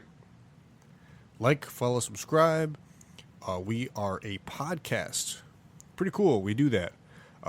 And therefore, you can find us at Google Play, iHeart, Spotify, this, that, and the other. Type in Google, Getting Sports with a Drunk. You will find us. Maybe. Oh, you will. We should be there. We'll probably be there. We're there. Trust me. If you know where to look. Right. And if you don't know where to look, Kendall Get just told better you. at it. Well, all right. Well, until next time, I am your hostess, Cupcake the Riddler. And I'm the Master Chris Massey. And the Rat of a Red Baron. Meow. Merry Christmas!